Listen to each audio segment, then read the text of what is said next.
नमस्कार, vision IAS के news today के इस अंक में आप सभी का स्वागत है। इस अंक में हम आपके लिए लेकर आए हैं यूपीएससी परीक्षा की दृष्टि से महत्वपूर्ण कुछ अहम खबरें। इस अंक के साथ मैं हूं दिव्या तोमर। आइए सबसे पहले बात करते हैं इस अंक की खास खबरों के बारे में। विश्व विरासत के दर्जे के लिए भारत की ओर से होयसल मंदिर समूह का नामांकन किया गया। सरकार ने स्पष्ट किया कि पेगासस मामला न्यायालय में विचाराधीन है, इसलिए इस पर संसद में बहस की जरूरत नहीं। आर्थिक सर्वेक्षण में वैकल्पिक उर्वरकों के उपयोग को बढ़ावा देने की सिफारिश। आर्थिक सर्वेक्षण में हरित वित्त पोषण के ढांचे पर बल दिया गया। और केरल सरकार ने लोकायुक्त की शक्तियों को सीमित करने के लिए कानून प्रस्तावित किया। और आइए अब इस अंक की खबरों पर विस्तार से चर्चा करते हैं।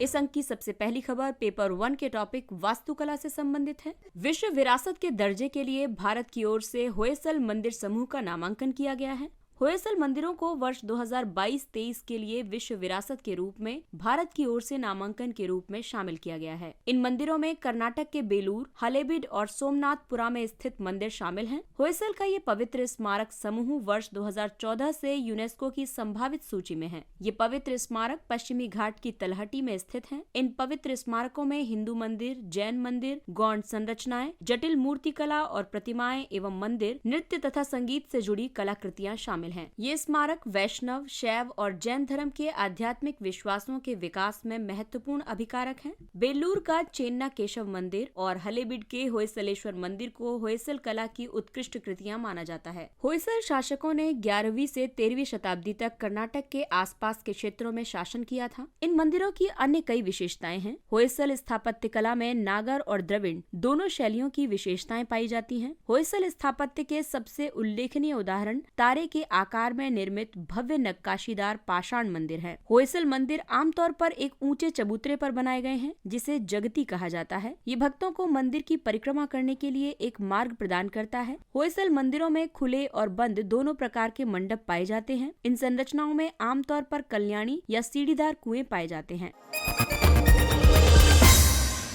अगली खबर पेपर 3 के टॉपिक साइबर अपराध से जुड़ी हुई है। सरकार ने स्पष्ट किया है कि पेगासस मामला न्यायालय में विचाराधीन है, इसलिए इस पर संसद में बहस की जरूरत नहीं है। पेगासस एक सैन्य ग्रेड स्पाईवेयर है। इसे इजराइल की साइबर सुरक्षा फर्म NSO ग्रुप टेक्नोलॉजीज ने बनाया है। इसे केवल वैध सरकारों को ही बेचा जाता है। हाल ही में न्यूयॉर्क टाइम्स अखबार ने ये खबर प्रकाशित की थी कि भारत ने इजराइल से हथियारों के सौदे के तहत पेगासस स्पाईवेयर भी खरीदा है। इससे पहले सर्वोच्च न्यायालय ने पेगासस का उपयोग करके अनधिकृत निगरानी के आरोपों की जांच के लिए एक 3 सदस्यीय समिति नियुक्त की थी। भारत में मुख्य रूप से 2 कानूनों के तहत संचार साधनों पर निगरानी की जाती है, जिसमें शामिल है टेलीग्राफ अधिनियम 1885 और सूचना प्रौद्योगिकी यानी IT अधिनियम 2000। इन दोनों कानूनों के तहत केवल सरकार ही कुछ विशेष परिस्थितियों में निगरानी कर सकती है। निजी व्यक्तियों या संस्थाओं को इसकी अनुमति नहीं है। आपको बता दें कि टेलीग्राफ अधिनियम 1885 के तहत सरकार केवल कुछ विशेष स्थितियों में ही कॉल को इंटरसेप्ट कर सकती है। इन विशेष स्थितियों में शामिल है भारत की संप्रभुता और अखंडता, दूसरे देशों के साथ मैत्रीपूर्ण संबंध आदि। ये वही प्रतिबंध हैं जो संविधान के अनुच्छेद 19(2) के तहत अभिव्यक्ति की स्वतंत्रता पर भी आरोपित किए गए हैं। वर्ष 2009 में IT अधिनियम के तहत सूचना प्रौद्योगिकी, सूचना के अवरोधन, निगरानी और डिक्रिप्शन के लिए प्रक्रियाएं एवं रक्षोपाय नियम बनाए गए थे। इन नियमों के अंतर्गत केवल सक्षम प्राधिकारी ही इस संबंध में आदेश जारी कर सकता है। ये सक्षम प्राधिकारी केंद्रीय गृह सचिव और राज्यों में गृह विभाग के प्रभारी सचिव होते हैं। इससे पहले public union for civil liberties बनाम भारत संघ मामले में उच्चतम न्यायालय ने इंटरसेप्शन के लिए कुछ दिशा निर्देश भी जारी किए थे।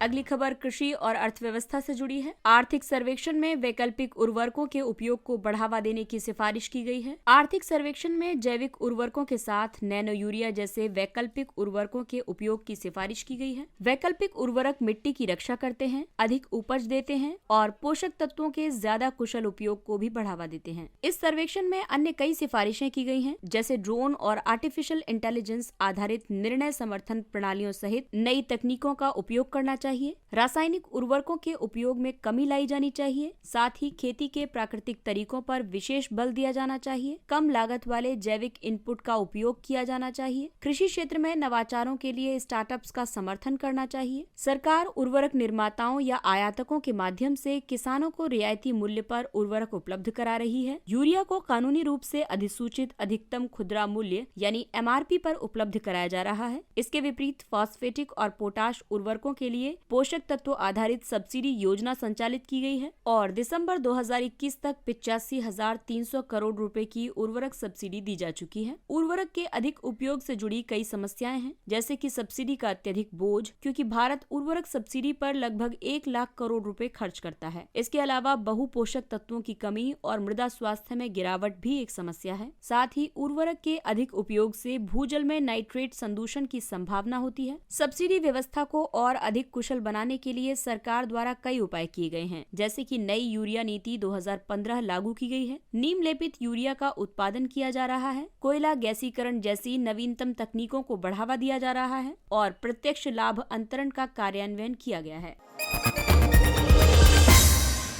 अगली खबर अर्थव्यवस्था से जुड़ी हुई है। आर्थिक सर्वेक्षण में हरित वित्त पोषण के ढांचे पर बल दिया गया। हरित वित्त यानी ग्रीन फाइनेंस का मतलब है पर्यावरण की दृष्टि से संधारणीय परियोजनाओं में उपयोग होने वाली वित्तीय व्यवस्थाएं। इसमें जलवायु परिवर्तन के पहलुओं को अपनाने वाली परियोजनाएं भी शामिल हैं। इनमें स्वच्छ ऊर्जा परियोजनाएं, स्वच्छ परिवहन, ऊर्जा कुशल परियोजनाएं आदि शामिल हैं। उदाहरण के लिए हरित भवन और अपशिष्ट प्रबंधन परियोजनाएं, टिकाऊ जल प्रबंधन परियोजनाएं आदि। ऐसी परियोजनाओं की वित्तीय जरूरतों को पूरा करने के लिए नए वित्तीय साधन स्थापित किए जा रहे हैं। इनमें ग्रीन बॉन्ड और कार्बन बाजार के साधन जैसे कि कार्बन टैक्स शामिल हैं। साथ ही ग्रीन बैंक और ग्रीन फंड जैसे नए वित्तीय साधनों की भी स्थापना की जा रही है। हरित वित्त का महत्व इसलिए भी है क्योंकि ये सतत आर्थिक विकास के समक्ष मौजूद चुनौतियों का समाधान करने में मदद करेगा। इसके अलावा ये पर्यावरण की रक्षा करने और पर्याप्त रूप से सुधार करने में भी सहायता करेगा। हरित वित्त पोषण से संबंधित चुनौतियों की बात करें तो ये उच्च उधार लागत, पर्यावरण अनुपालन के झूठे दावे और हरित ऋण की कोई निश्चित परिभाषा न होना भी एक महत्वपूर्ण चुनौती है। हरित वित्त के लिए भारत में कई पहलें आरंभ की गयी, जैसे कि सतत वित्त और जलवायु खतरों पर विनियामक पहलों के लिए RBI का सतत वित्त समूह कार्यरत है। वित्त मंत्रालय ने सतत वित्त पर टास्क फोर्स का गठन किया है। भारतीय रिजर्व बैंक ने अपनी प्राथमिकता प्राप्त क्षेत्र उधार योजना के तहत लघु नवीकरणीय ऊर्जा क्षेत्र को भी शामिल किया है। केरल सरकार ने लोकायुक्त की शक्तियों को सीमित करने के लिए कानून प्रस्तावित किया। केरल लोकायुक्त अधिनियम में संशोधन प्रस्तावित किया गया है। अब इसके बाद राज्य सरकार को लोकायुक्त के निर्णय को स्वीकार या अस्वीकार करने की शक्ति मिल जाएगी। सरकार द्वारा ऐसा सुनवाई करने का एक अवसर देने के बाद किया जा सकेगा। वर्तमान में लोकायुक्त के निर्देश पर दोषी लोक सेवक को पद का त्याग करना पड़ता है। लोकपाल और लोकायुक्त अधिनियम 2013 केंद्र स्तर पर लोकपाल और राज्यों के स्तर पर लोकायुक्त का प्रावधान करता है। लोकपाल और लोकायुक्त कुछ लोक पदाधिकारियों के विरुद्ध भ्रष्टाचार के आरोपों की जांच करते हैं। आपको बता दें कि लोकपाल में एक अध्यक्ष और अधिकतम 8 सदस्य होते हैं। इन 8 सदस्यों में से 4 न्यायिक सदस्य होने चाहिए और शेष 4 अनुसूचित जाति, अनुसूचित जनजाति, अन्य पिछड़े वर्ग, अल्पसंख्यकों और महिलाओं में से होने चाहिए। सदस्यों की नियुक्ति राष्ट्रपति करता है। इनकी नियुक्ति प्रधानमंत्री की अध्यक्षता वाली चयन समिति की सिफारिश पर की जाती है। लोकपाल अध्यक्ष और सदस्यों का कार्यकाल 5 वर्ष या 70 वर्ष की आयु जो भी पहले हो तब तक का होता है। लोकायुक्त केंद्रीय लोकपाल के राज्य स्तरीय समकक्ष होते हैं। लोकपाल और लोकायुक्त अधिनियम 2013 में इनसे जुड़े प्रावधान किए गए हैं। लोकायुक्तों के संबंध में यह अधिनियम केवल एक रूपरेखा तैयार करता है। इनसे जुड़ी विशेषताओं का निर्धारण राज्यों पर छोड़ दिया गया है। इस अधिनियम के लागू होने और उच्चतम न्यायालय के हस्तक्षेप के बाद ही अधिकांश राज्यों ने लोकायुक्त की स्थापना की है।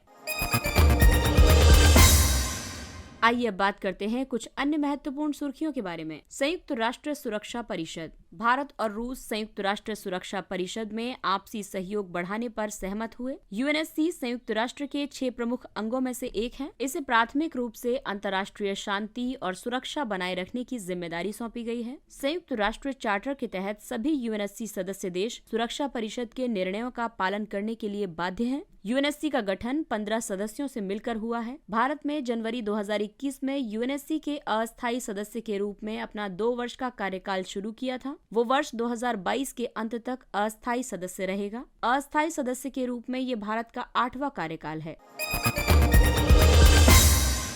भारत ने विश्व स्वास्थ्य संगठन की वेबसाइट पर भारत का गलत मानचित्र जारी करने का मुद्दा उठाया। WHO के कोविड-19 डैशबोर्ड पर जम्मू और कश्मीर को चीन तथा पाकिस्तान के हिस्से के रूप में दिखाया गया है। भूस्थानिक आंकड़ों के संबंध में भारत की रूपरेखा देखें तो वर्ष 2021 में विज्ञान और प्रौद्योगिकी विभाग ने मानचित्र सहित भूस्थानिक डेटा और भूस्थानिक डेटा सेवाएं प्राप्त करने और उत्पादन करने के लिए दिशा निर्देश प्रस्तुत किए थे। इन दिशा निर्देशों ने कुछ सीमित श्रेणियों को छोड़कर अनिवार्य लाइसेंस, अनुमति और अनापत्तियों की सभी आवश्यकताओं को हटा दिया है। इन दिशा निर्देशों से पहले भूस्थानिक डेटा और मानचित्रों को विभिन्न नीतियों या अधिसूचनाओं के द्वारा विनियमित किया जाता है। इन अधिसूचनाओं को भारतीय सर्वेक्षण, वित्त मंत्रालय, रक्षा मंत्रालय आदि द्वारा जारी किया जाता था।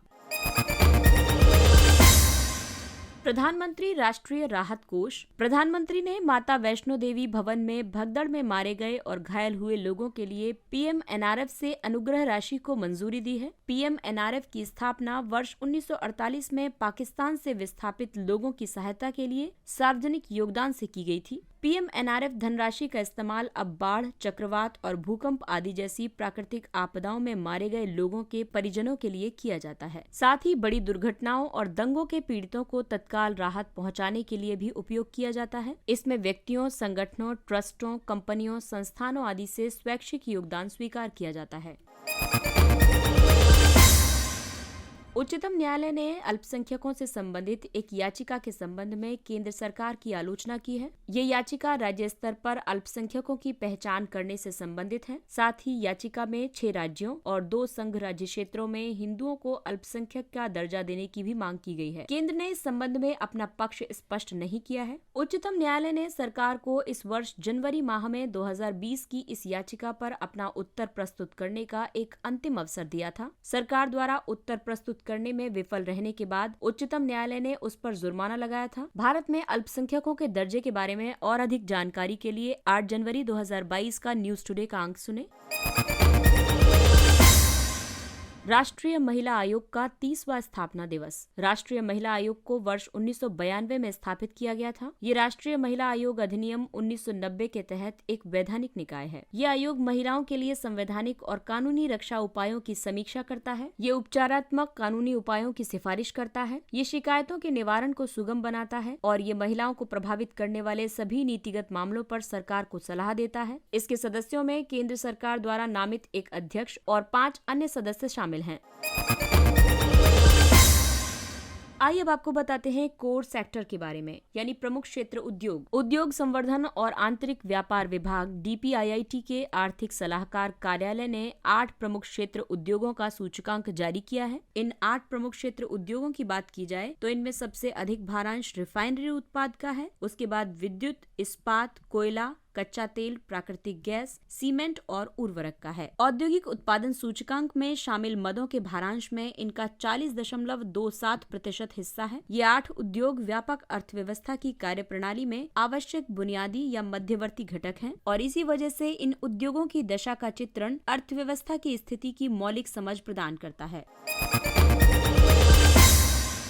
UGC ने राष्ट्रीय उच्च शिक्षा अहर्ता ढांचा नियम जारी किए। विश्वविद्यालय अनुदान आयोग ने प्रारूप राष्ट्रीय उच्च शिक्षा अहर्ता ढांचा जारी किया है। ये प्रारूप ढांचा राष्ट्रीय शिक्षा नीति 2020 के हिस्से के रूप में जारी किया गया है। NHEQF ने उच्च शिक्षा संस्थानों में छात्रों के लिए मूल्यांकन के कुछ मापदंडों को निर्धारित किया है, साथ ही इसे विभिन्न स्तरों में विभाजित किया है। UGC ने विभिन्न स्तरों पर छात्रों का आकलन करने के लिए सीखने के परिणामों को सूचीबद्ध किया है। इनमें नौकरी की तैयारी से लेकर उद्यमशील मानसिकता, नैतिक और संवैधानिक मूल्यों की समझ आदि शामिल है। ये 4 वर्षीय स्नातक कार्यक्रम स्नातकोत्तर डिग्री और डॉक्टरेट डिग्री के विभिन्न स्तरों को पूरा करने के लिए आवश्यक क्रेडिट की संख्या भी निर्धारित करता है। हरित जलवायु कोष GCF पेरिस समझौते का एक महत्वपूर्ण घटक है। ये विश्व का सबसे बड़ा जलवायु कोष है। इसे विकासशील देशों को उनके राष्ट्रीय स्तर पर निर्धारित योगदानों यानी NDCs की प्राप्ति में सहायता के लिए अधिदेशित किया गया है। GCF का संचालन मान्यता प्राप्त संस्थाओं और वितरण भागीदारों के एक नेटवर्क के माध्यम से किया जाता है। ये परियोजना डिजाइन और कार्यान्वयन के लिए प्रत्यक्ष रूप से विकासशील देशों के साथ कार्य करते हैं। GCF को अपने संसाधनों का 50% जलवायु परिवर्तन के प्रभावों को समाप्त करने के लिए खर्च करना होता है और शेष 50% अनुदान के रूप में अनुकूलन उद्देश्यों के लिए निवेश किया जाना अधिदेशित है। इसके अनुकूलन संसाधनों का कम से कम आधा हिस्सा जलवायु परिवर्तन के प्रति सर्वाधिक सुभिद्ध देशों जैसे कि छोटे द्वीपीय विकासशील देश, अल्प विकसित देश और अफ्रीकी राज्यों में निवेश किया जाना चाहिए। प्रौद्योगिकी विकास बोर्ड महिलाओं के लिए प्रतिष्ठित राष्ट्रीय प्रौद्योगिकी उत्कृष्टता पुरस्कार 2022 के लिए भारतीय महिला वैज्ञानिकों और उद्यमियों से आवेदन आमंत्रित किए गए हैं। इस पुरस्कार की स्थापना प्रौद्योगिकी विकास बोर्ड ने की है। प्रौद्योगिकी विकास बोर्ड का गठन वर्ष 1996 में किया गया था। ये विज्ञान और प्रौद्योगिकी विभाग के तहत एक सांविधिक निकाय है। इसका उद्देश्य स्वदेशी प्रौद्योगिकी के विकास एवं व्यवसायीकरण को बढ़ावा देना है। साथ ही व्यापक अनुप्रयोग के लिए आयातित प्रौद्योगिकी के अनुकूलन के प्रयास करना है। ये औद्योगिक प्रतिष्ठानों को इक्विटी पूंजी या ऋण प्रदान करता है। ये अनुसंधान और विकास संस्थानों को भी वित्तीय सहायता उपलब्ध करवाता है। पैरावस्काइट भारतीय वैज्ञानिकों ने पैरावस्काइट सौर सेल की दक्षता और स्थिरता बढ़ाने के लिए एक नई प्रक्रिया तैयार की है। पैरावस्काइट एक विशेष क्रिस्टल संरचना वाले पदार्थों का कुल है। इस कुल का नाम उस विशिष्ट संरचना वाले खनिज के नाम पर रखा गया है। लचीलापन, हल्का वजन और अर्ध पारदर्शिता पैरावस्काइट के कुछ मूल्यांकन गुण हैं। सौर सेल बनाने के लिए उपयोग किए जाने के दौरान पैरावस्काइट ने उच्च स्तरीय प्रदर्शन क्षमता और उत्पादन की कम लागत दर्शाई है। इसके साथ ही यंग समाप्त होता है। अगले अंक में फिर मुलाकात होगी कुछ अन्य महत्वपूर्ण खबरों के साथ। तब तक अपना ख्याल रखिए, सुरक्षित दूरी बनाए रखिए, मास्क पहनिए, हाथ और चेहरा साफ रखिए क्योंकि अभी कोरोना पूरी तरह से गया नहीं है, इसलिए अपना और अपनों का विशेष ख्याल रखिए। इसी अपील के साथ विजन IAS की पूरी टीम आपसे इजाजत लेती है। नमस्कार।